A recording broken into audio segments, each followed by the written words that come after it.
Alright, it's Monday morning. Good morning. I am actually at a client's house, sitting on his swing chair. I came to check up on the garden now that it's been completely finished and it looks super awesome. I'm gonna show you snippets of it.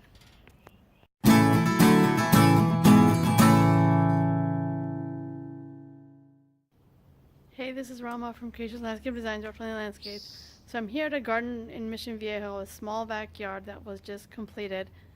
And I thought I would turn this camera around and kind of show you a bit about the backyard and whatnot. But before I do that, I make videos about drought-tolerant landscapes, sustainable landscapes, California native plants, and anything and everything in between.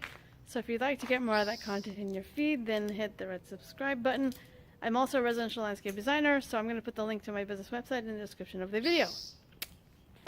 Okay, so this is the side yard, and eventually there will be some taller plants here, but for the interim, we didn't put any because the ones the homeowner really wanted were not available at the moment. So this is an existing plant that just kind of got trimmed a little bit. We have some autumn sage, some Calliophis hartwigii sundrops here, and the homeowner decided to use gravel as mulch instead of wood chips, which is perfectly fine.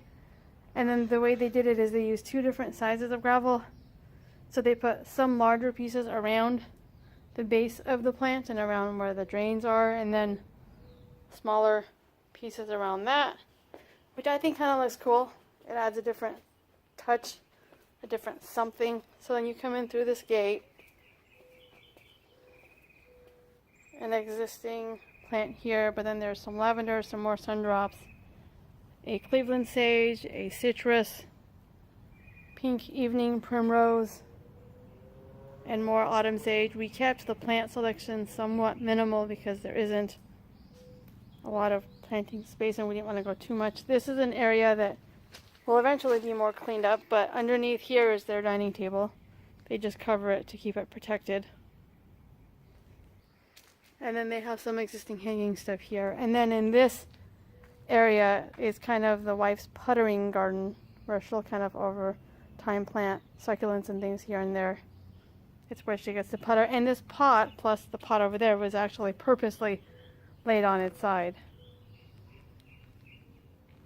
I actually really like the way this garden looks. And then we use decomposed granite as the path, which looks really nice.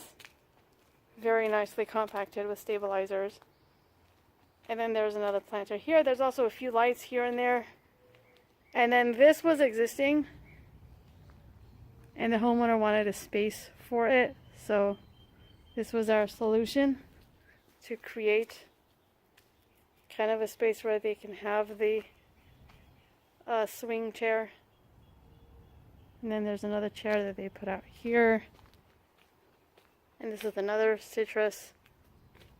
And some little fun garden ornaments like the gnome and whatnot.